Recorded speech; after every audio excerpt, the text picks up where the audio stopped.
I have an eye on the finished product, working with the farmers and knowing what they're doing and how they're raising their animals, and then us getting in those whole carcasses here and having a skilled team behind me. We pay attention to what goes out the door.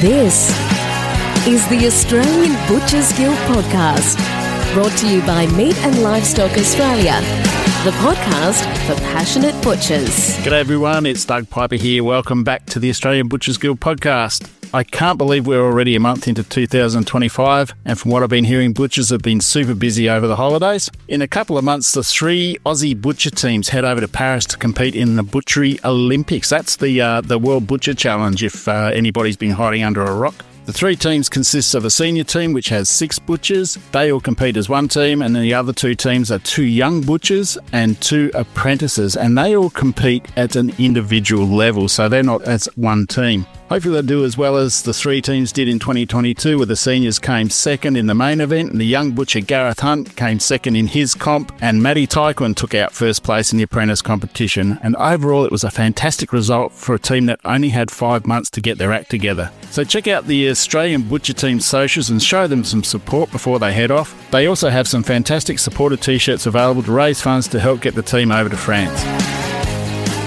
Today I'm chatting with Jamie Waldron from J. Waldron Butchers, who runs a unique butcher shop in Hamilton, Ontario. That's in Canada. Jamie stands out because he sources all his meat locally from small-scale farmers. His shop isn't just a place to buy meat, it's a testament to sustainability, quality and community values. G'day, Jamie. How are you, Doug? I'm great, mate. Great to catch up with you. I've been looking at a little bit of your work lately. Where did butchery start for you, mate? Just like a kid out of high school that didn't really have a direction.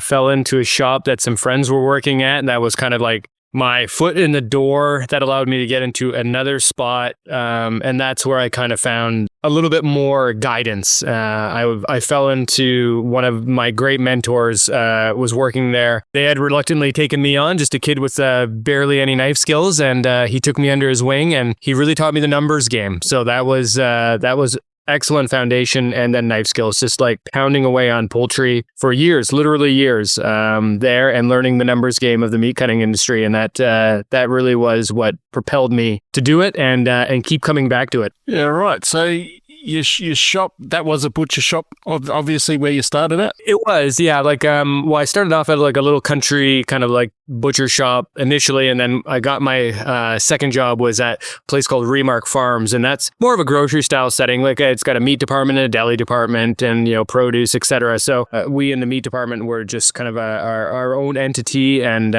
again, the manager there was really a numbers guy, really understood carcass breakdown and fabrication and yields, and that was all passed along to me. Over there, do you have to is there an apprenticeship? Do they do an apprenticeship over there for any trades at all, or is it just a matter of hands-on and do some pretty intense training?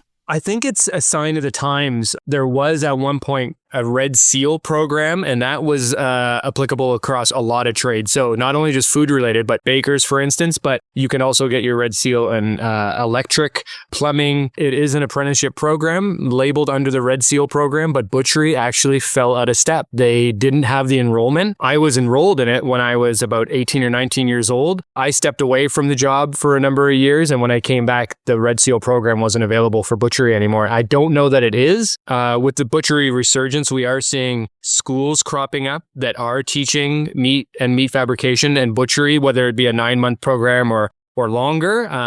The resurgence is there. So we're hoping that they do reinstate butchery into the Red Seal program. But to answer your question, no, there's no real apprenticeship program at the time. That's interesting. So there's a growing demand for butchers, or is there more butcher shops opening, or are the supermarkets getting bigger and stronger and they want more butchers, or a bit of a mix of both? I think it's a combination of everything. The supermarkets are really, I think they're actually financing some of these programs with the intended goal is to attract a lot of this talent out of these meat cutting programs to kind of take a lot of the training off of them. They can have these students enrolled in these programs and then snatch them up as soon as they get out. I've been in touch with a couple of the program administrators, and they occasionally will steer a student or two my way who might have more, let's say, different goals than what a supermarket environment might provide. So they're looking for maybe a more of a whole animal approach, or they want to look at doing more of what we do in my shop, which is, again, portioning in real time, whole animal, that type of thing. There's always going to be those kind of like outliers or black sheep that want to pursue that level of butchery. And then there's the other ones that are more geared towards a meat cutting aspect where they're going and portioning and working in that environment. So I think they're trying to cover a lot of bases, but I think the intended purpose a lot of the time, and I don't think I'm speaking out of turn here, is that the supermarket environment will take the opportunity to grab these students when they come out of the programs. Yeah, right. In Australia, most of the supermarkets here now have done away with butcher shops. They just sell, everything's cut off site. So they've got massive processing facilities where they do all the slicing and packaging over there. And it just comes in the cart. And then you've got a couple of people just to throw it out in the shelves. So there's very little assistance there for the consumers who are looking for something to eat. I'm guilty of helping a couple of them every now and again. I walk past and I get frustrated just looking at people trying to work out what they want to buy, and that's the beauty of butchers, because you can go into a butcher shop and you've got somebody there to talk to, like yourself. So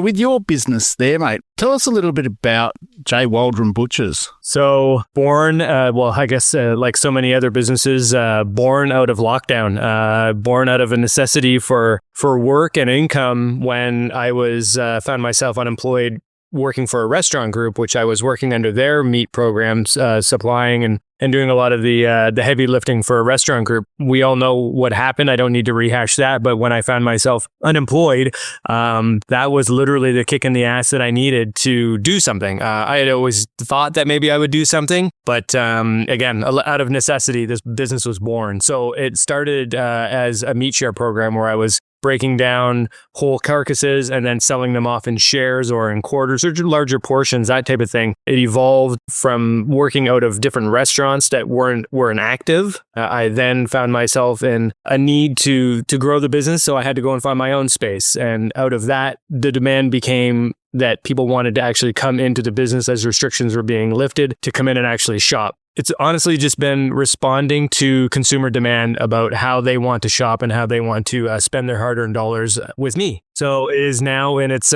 current iteration is we just moved into a new shop about 8 months ago, right on the main street in downtown Hamilton. We now portion in real time for consumers that come through the door, obviously preparing orders and stuff like that. We do all our own dry aging on site and still trying to stay true to those original ethos of bringing in as much whole carcass as we can, breaking it down, aging it when appropriate, and then, portioning in real time as people come through the doors. That's a great story there. Is there much competition in Hamilton itself? Maybe not in Hamilton proper. There's another butcher shop that's not too far from here and another that's going to be opening soon. Do they do what we do? No, I would say definitely not. A lot of the products that they source might be in a similar vein, but they're not really doing things the way that we do them here. It's just, I have an eye on the finished product. I mean, obviously working with the farmers and knowing what they're doing and how they're raising their animals, and then us getting in those whole carcasses here and having a skilled team behind me, and sometimes a lot of times in front of me that are doing a lot of this heavy lifting and the great butchery skills that we have here. We pay attention to what goes out the door. It's just a high level of that finished product, the finishing of the butchery program that I'm most interested in. The other shops, while there may be competition, I like to think that we're all kind of doing our own unique thing. Maybe not to the untrained eye, but to a guy like me, I like to think that we're all doing something a little different. Everyone's got at that point of difference. So people are looking for something in particular. And what you're doing there, and more about provenance and sustainability. That's your base. That's what you're known for. So sourcing your product, you source through local small farmers? Yep, that's always been the tagline of the business is small farms and good meat, and we do our utmost to make sure that we're living by that ethos on a daily basis. So some of these farmers, like the pork producers that we use, I've known them for over 2 decades, and we have some new beef suppliers on that I've known for 2 or 3 years. So yeah, it's an interesting process, right? You just never know who's going to come through the door with an opportunity that are maybe some young guys are raising some great belted Galloway. So we buy whole beef from those guys, and that wasn't that wasn't planned. That was just a chance meeting. And I've loved to watch that relationship develop over the past couple of years. I have another beef farmer not too far from here, a few hours, that I've known again for, quite some time. So there's been relationships that I've had for literally over decades, and there's others that have been within the past 4 to 5 years. And it's been wonderful getting to meet all these people and seeing what they're doing. With the beef, do you have a favorite there? What sort of breed? Or you're sort of looking for whatever's coming through the door that's something different, like a heritage breed or something like that? You know what? Honestly, I was never really familiar with the belted Galloways, and I've just become a big fan. I love the carcass conformation. I love the fat covering. I love how they're able to put on good amount of marbling through not that much intensive grain feeding at the end to finish. It doesn't take very much. These young guys that are raising these cattle were raising exclusively grass-fed beef for a number of years, and then just changing with the times, they decided to start finishing them off on grain. And it doesn't take a lot of grain for these belted Galloways to dress out really nice. And just a nice small carcass with a nice small eye in it. It's I'm not the biggest person in the world, so moving around these 500 kilo bodies, that's not for me. So these ones that are coming through that are 200, 300 kilos, that works for me, and it works for the shop. It's been a great situation all around. Yeah, the trade size in Australia would be between that 200 to 300. I don't think too many guys go for anything up to 300, but that 2 to 250 mark is kilos. You're talking kilos, weren't you? I am. I'm just trying to do to play Australian here. Well done, mate. Well done. You got that spot on. But yeah, we're in that sort of that range there. I think I remember when I had butcher shops, we used to use around 180 kilo, sort of a lot smaller sort of size body, because that suited our demographic, Mm-hmm. If a steak was too big, it was going to cost them too much. And back then, meat was cheap when I had shops. So, now it's right. It's even like if you're selling a T-bone off a 300 kilo steer, well, you've got a decent sized steak there, and that price point there is going to be a little bit of a turn off. So it's interesting to see that you guys that you're using a similar size to what we are. But those belted Galloways, mate, I saw some in a field one day, and I just thought, aren't they a pretty animal? They are something unique, just with that white band around them. Indeed. I think visiting that farm is one of my favorite things to do. When I get the chance to go out there, I take it. And they're just they're a majestic animal, even as small as they are. Yeah, actually, I was interested to find out how they actually ate, and what you said there. I'm glad that they are a good eating animal, and they're laying down marbling quite well. So with a little bit of grain, but most of our beef in Australia is, I think, about 70%, maybe more, is grass-fed, and we do about 30% grain all up. Got a big program there with our grass-fed product, but also the grain-fed side of the business is very popular, especially in that high-end market where we export a lot of grain-fed beef. I'm jealous of the amount of grass-fed beef that I see on some of my favorite social accounts are in Australia and the UK as well too, but Australia particularly, I am so envious of the grass-fed program that you guys have in place, because it's just not something that it's still kind of very niche over here, and I know that more of the health conscious folks are looking for it, and it's not hard to find, but it's certainly nowhere near as popular as a AAA or a prime grade beef. Those steaks just sell themselves over here. Yeah. I've done a few trips over to the US over the years, mainly looking at food service, working in the food service side of it, and surprised to see how little grass-fed beef there is available over there, and in particular lamb. You didn't mention lamb before either. You sell any lamb, or? We do. We're actually in a very kind of fortunate space to get lamb. We have very high quality lamb. I've got 2 different farmers that I work with, and both, oddly enough, have their own kill plants on site where they're raising the animals as well too. So I consider us to be very lucky, because a lot of people consider our lamb to be a nice mild flavor through the breeding process, whether that's the Texels or the Rambouillets. We're just getting a really nice mildly flavored lamb. A lot of people, no shade to New Zealand, but we do import a lot of lamb from New Zealand. And I think that people's initial impression of lamb generally seems to be, and again, back to the grass-fed program, it's a grass-finished lamb that they're tasting from New Zealand that can have a little bit more of a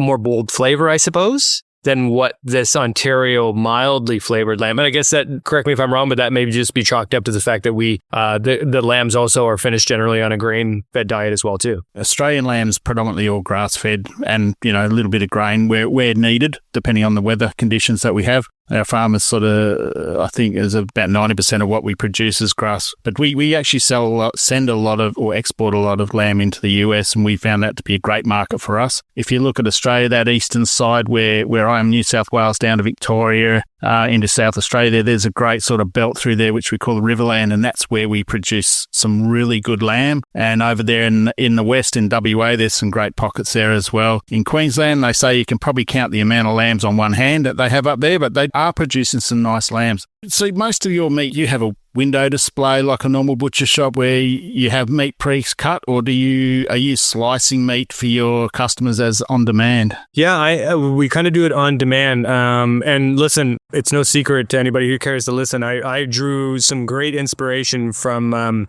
a couple of the guests that you've had on this podcast. Marcus Papadopoulos from Waldron Butchers. Yeah. That was a great revelation to me once I saw him. And then when you start tracing his path and career, it's just like you trace him back to Victor Churchill, and those glass door displays were something that was very intriguing to me. So when we started opening up to foot traffic coming through our stores, doing more retail work, it was a very conscious effort on my part to borrow ideas from people who were doing it so well. Like, I think that copying is the ultimate form of flattery. And, I would hate to think that we're carbon copying anybody, but we always are trying to put our own twist on things. But I just love the idea of portioning in real time, because I've worked in so many environments, either butcher shops, supermarkets, wherever have you, that pre-portion all of these steaks, and, you're hoping for a good day. And boy, if you don't have a good day, well, you've got some steaks that aren't looking so great anymore. So we have found that by borrowing those methods from those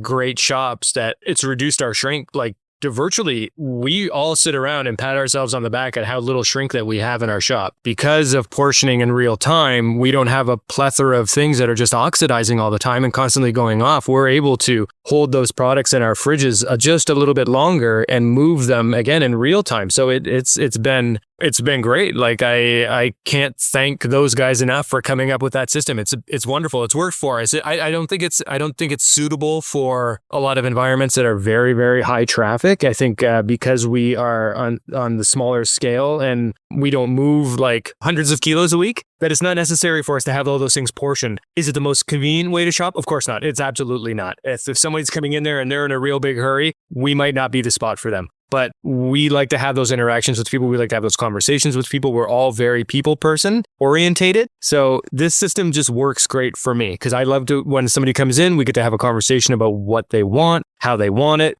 Maybe we don't have that cut because we do rely on a lot of whole animals, so we can suggest another cut. And those conversations evolve. And I think that's what's reflected in our feedback loop that we get from our customers. So, some people just won't come back, and that's fine. But other people will take the time to either, go home outside of visiting our butcher shop and either give us a 5-star review on Google, or they'll go and they'll vote for, us as the best butcher shop or in some sort of competition. I think for me, I'm flattered by the fact that people will take the time out of their days outside of being in the shop, and they'll go home, they're thinking about it and actively participate and either spreading the word or propping us up to an online community that they don't even know, but they just love the experience of coming to the shop so much that it's like they can't help themselves but want to tell other people. So it's very, very flattering. So this system, this model that we're doing it, I don't envision it changing anytime soon. It's worked so well for us. And again, minimizing the shrink like we have, I'm sold. This works excellent for us. Marcus first time I went in and saw Marcus, and I think someone came in and they were looking for a kilo of diced chuck. And the guy was in there for probably 10 or 15 minutes. While Marcus went out, he had to take a chuck off a 4/4. He brought it back in and he boned a portion of it out and then diced it up for this bloke. And this bloke was very patient. And I've never really seen that type of butchery before, been in a shop like that where it was all cut right in front of your eyes like that. I've only worked in shops and had shops where we'd fill up the window, we'd fill up the back bar, we'd have meat cut left, right and centre, and you'd be just sweating on customers coming through the door to buy it, and then you'd look, then at the end of the day, you go, oh, geez, we didn't sell a lot of meat here. And like you said, it oxidizes, we're losing it. But looking at what Marcus is doing there, and there are quite a few butchers that are doing that in one similar sort of way, I think it's a great idea, and it gives you a chance to connect with the customer. It gives you a chance to have that conversation and get their trust. It's a really important part of the service that butchers provide to their customers. And to build on that, I think that them seeing the finishing, the detail work that goes into it. So then when we send it home with them and they bring it home and they're still in awe that they were maybe not an active participant in it, but at least a witness to the whole process. It just gives them a totally new respect for what the job is, instead of just going in and buying something that's in styrofoam, that's wrapped in plastic, take it home, open it up and put it in the thing. In my mind, while we're reducing our shrink, I think that having them be witnesses to the process, they think twice about wasting something by seeing the effort and care and attention to detail that we put in it when they bring it home. So, I don't want to paint, a rosy picture for the world, but I think that we're doing our small part so that people hopefully will think twice about like leftovers in the fridge that just get tossed in the bin. It creates a new perspective on the craft and then the finishing detail, and then them taking it home and ultimately cooking it for their loved ones. I picked up on your reference to Google before, and that is very important. I'd never really thought about it as in regards to that Google rating for butchers, because I often myself, when I go, if I'm looking for, say, a pool builder or a tiler or some sort of tradesman, I'll always look at a Google sort of star rating or report on that person. But I'd never thought about it for butchers. So that's an interesting one I think a lot of butchers should bear in mind, and maybe even look at if there is one on them, because people will just start one on that butcher shop, won't they? Or is that just an automatic thing the butcher starts? Well, I think that when you list your either your website or your location on Google, that just gets the ball rolling. So there's inevitably going to be something on a shop, whether they are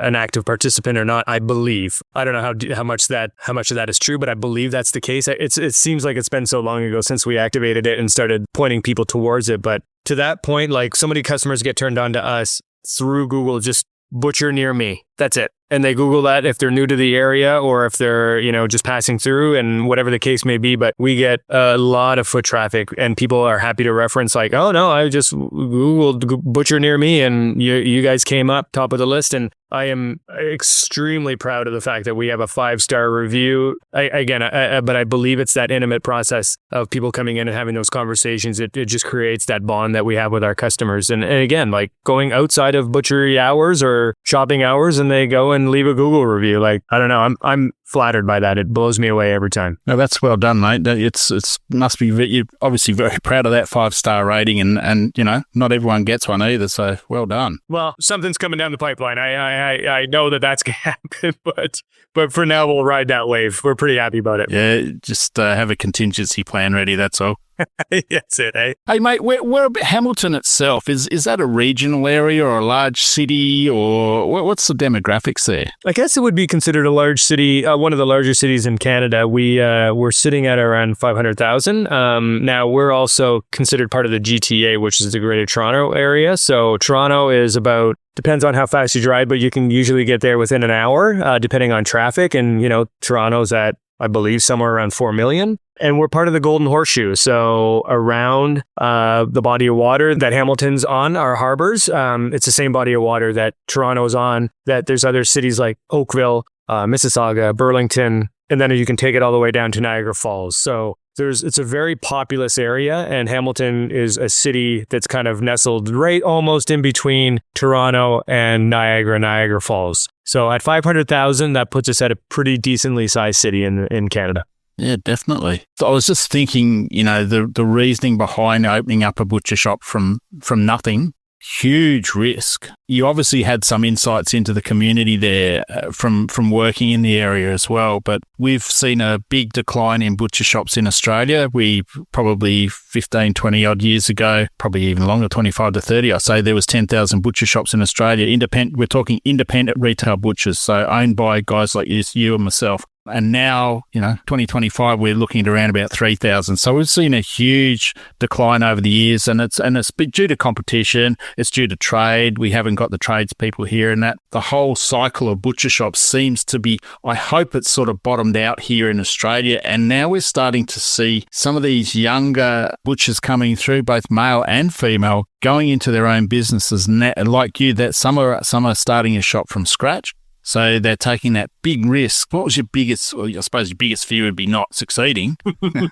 but anything that you wished you had done better or in building the shop or putting it all together or having a business plan? That is such a great question. And I feel like my past was so almost unorthodox. So like it was never me getting out of high school, taking a business class and saying, the world needs more butchers, so I'm going to do that. It wasn't a clear-cut path whatsoever. So I had about, let's call it about 20 years of butchery experience, meat cutting and butchery experience up until the point where I launched this business. And again, because of lockdown, I had to do something. So that was it. So at that stage, every part of this nearly 5-year journey from when lockdown first occurred in 2019 to 2020 was a very, very calculated decision all along the way. I am so cognizant of risk and risk averse that it was never, I'm going to go out and try to drum up, X amount of dollars in the six figures and I'm going to just throw it all in and roll the dice.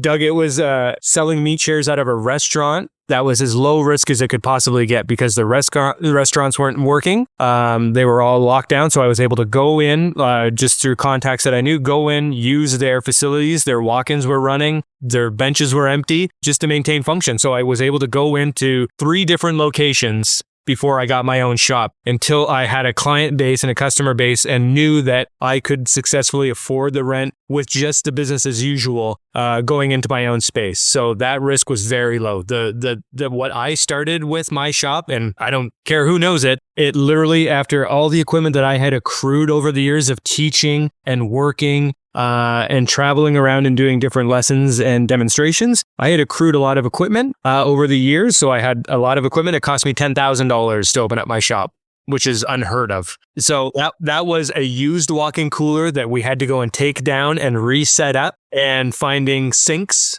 and a couple of display fridges. That was it. So I was able to cobble together the $10,000 to open up my very first shop in a 500 square foot garage that was never intended to have foot traffic in. Once we decided that we would have foot traffic in, the business grew, as you can imagine, as all the restrictions were being lightened up.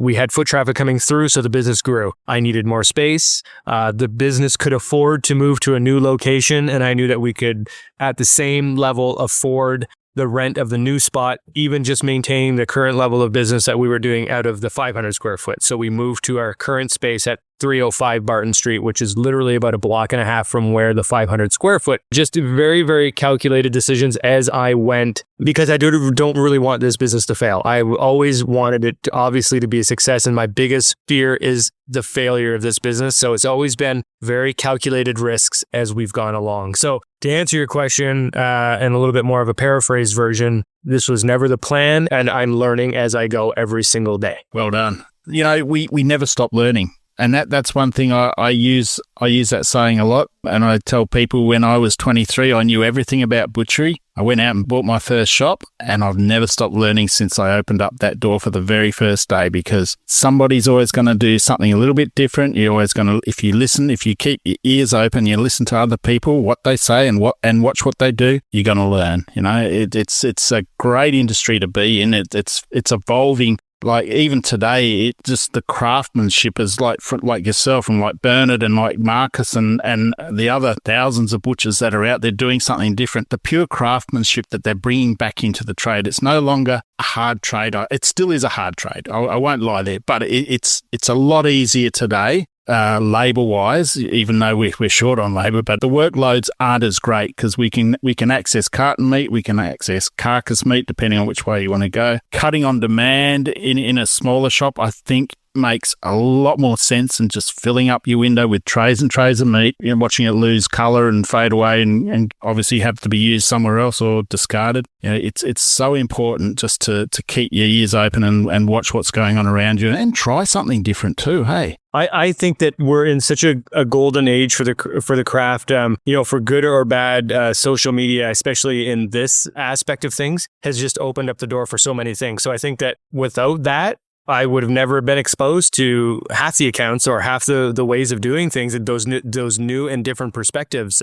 So I'm a fan. Like, I'm sold. It gets the word out for us to get customers interested in coming down to the shop, but it also allows me to see what people are doing on a global scale, which is hugely inspiring. And, I could sing the praises of you Australian butchers all day long, but the simple fact is like, I can also look to the UK. I can also look to France. I can also look to some of the Asian countries that are just like, honestly, like, inspiration can be drawn from South America. Like, just on a global scale, you're seeing so many people doing so many interesting things. And I think that, it's a really interesting time to be in the trade. You can just learn so much from so many other people. Definitely well said. The future of the industry, mate, how do you see that? Well, I mean, again, like, we're kind of in interesting times here in Canada where there is certainly a resurgence, and I see more people getting into it, but I also see a lot of people stepping away. So it's really hard to kind of quantify the numbers, if they're balancing out or if they're tipping the scales in a certain direction. I like to think that it's a great avenue for people that want to maybe step away from the pots and pans and get on the bench. So we have one guy actually at the shop that stepped away from working in the kitchens to come and join us in the butchery aspect of things. And they bring a great perspective because they can really chat up the customers about cooking methods and have that keen eye for it. But I'd like to say, let's see, my perspective on things. Yeah, I'm hoping that things are going to turn for the better. I think both sides of the arena, and when I say both sides, I mean your supermarket butchers or meat cutters and your whole animal or like craftsmanship that are appreciating a whole carcass breakdown. I think those two are going to be growing at different levels, but I don't see a lot of room in the middle of the road. I see it going in both directions. I think there's those people that are really interested in the craft and really want to learn whole carcass fabrication, and then they gravitate to shops like mine and the other smaller independents. And then there's those other guys that go the other way and will go into supermarkets. So I guess what I'm trying to say is I see a bright future in both avenues because people are never going to stop eating, and they need to be fed. So let's give them options, whether they want to go with a guy like me or they want to go down to the local supermarket and pick up something in styrofoam. That's exactly well said. The beauty of whole carcass butchery or carcass butchery is that the butcher understands the way the muscle moves. The butcher will understand which way the grain runs and understand what cooking method it's going to be suitable for, because obviously those more, as we all know, those more active muscles, like the locomotive muscles, are going to be tougher, more collagen, more sinew build up, more silver skin. It's going to take a longer time to cook, whereas you've got the lazy muscles like along the backbone and the tenderloin and that. Those ones that don't have much movement, they're the ones that are going to eat as good. And having that skill to break it down, I don't know how I'm going to express this, but it's something I've seen a lot of customers over the years. They just love to stand there and watch it happening. I worked in a supermarket where we were doing whole lambs, and we had about 80 lambs hanging on the rail, and we were throwing them through the bandsaw, and we had about 6 butchers there just prepping as we were going along. And it was in full view of the public, and we had a big survey there. And we started breaking up these lambs. The sawman was basically throwing them through the saw.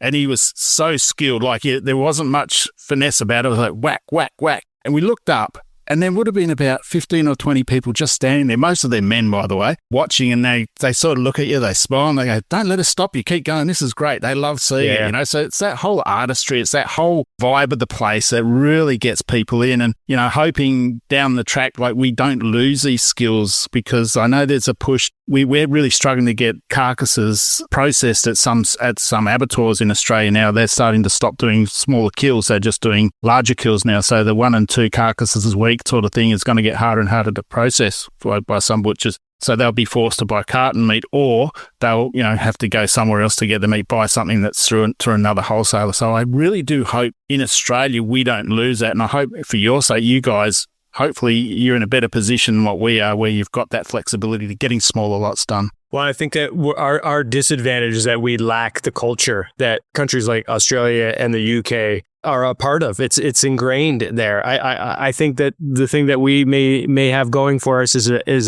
just an entire species is that primal attraction to seeing that process happening. So you saying that people are just drawn to it visually. I think there's not to wax on about this, but I think that there's just a slight primal connection that we're still just tapping into our ancestors to see it happening. And I think that hopefully that's something that doesn't go away, because it's not gross and it's not disgusting like some people might brand it. it's a craft. I hate to call it an artistry, but I certainly call it a craft. And I think it's something that you work hard. And to your point, we're always learning. That won't go away. I think that people will always have a genuine curiosity about how their food is produced, some more than others. We're filling that void and maybe even re-exposing or awakening something in people that want to see that and are genuinely interested again as to how their food is being produced and getting on their plates. So let's hope, let's keep our fingers crossed that people's curiosity will rule the day. Yeah. I've always had this thought, and I actually wrote something a few years back. It goes back to caveman. Butchery has gone full circle. So if you think about the caveman, they used to go hunting, they'd gather, they'd cut up the meat, they'd use the whole lot, nothing was wasted, they'd use the pelt or the skin for clothing and that, and he had beards and tattoos, right? So it's over the years, it's changed over. We've got cleaner. We're wearing ties, white shirts. Everything was very clinical. And now look at the butchers, the crafty butchers today. They've got beards, tattoos. They wear leather aprons, and they're all about utilising the whole carcass. Even though butchers in general, I suppose, always have used the whole carcass, but these guys are emphasising on using the whole carcass. And it's a funny, I just sort of think of it in a weird way. I don't know whether you agree, but we started out as cavemen. We've gone back to that way, but we're utilising everything, including the beers and tats. That's great. I never really thought of it that way, and that makes total sense to me. I totally see where you're coming from that. Oh, I'm glad you do, because the person that read it didn't. What do you know? You're just a butcher. Not just a butcher. Yeah. I'm a butcher. Yeah. That's one thing I've always said to some guys. So what do you do for a job? And you go, I'm just a butcher. I said, hey, you're not just a butcher. Who else can break down beef like you? Who can serve a customer? Who can tell you all about the muscles on an animal? A bankman can't. He doesn't say, I'm just a banker. That's right. Anyway, but mate, one more question I've got to ask you. I want to let you go. I know it's getting later and later at night there, but what's your favourite cut of meat? Oh boy, it's seasonal for me. It really is. I get inspired by us having to adjust our cases. I really look forward to the cooler months, which we're firmly implanted in right now because we're hovering around that like -5 to maybe +2 on a warm day around here these days. But for me, again, it's seasonal. So right now I really gravitate towards like a boneless chuck roast or some short ribs or even some beef cheeks.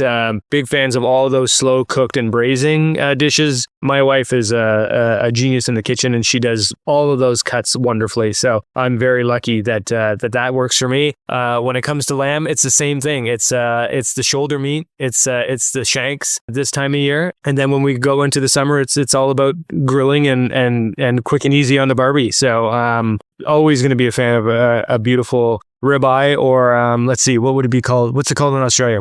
We call it ribeye or Scotch fillet. Scotch fillet. Yep. There you go. Yeah, the ribeyes and the lamb T-bones as we call them here, or the mid-loins. Big fan of those in the summertime too. Just the seasonal. I'm pretty basic. I cook with the seasons and just enjoy. Honestly, the whole animal approach to me, there's always going to be a great use for any part on both of those animals. But it's easy to pick up my favorites. Yeah, awesome, mate. Yeah, I love the way you're thinking with food. The cooler months, those nice comfort foods, and the grilling for the warmer months, mate. Perfect. That's it. Absolutely perfect. Well, mate, been great to catch up with you. Really appreciate your time, mate. Hope everything goes well for you. And if I ever get over there, and if you ever get to Australia, mate, make sure you give us a call, mate, because I'd love to catch up with you and I'll buy you a couple of beers. Will do. And good luck with the podcast. I really enjoy listening to it. Good on you, Jamie. Thank you very much, mate. Oh, thanks, Doug. This podcast is provided for information purposes only. The MLA Group strongly recommends that listeners exercise discretion and obtain professional advice before relying on any information in this podcast.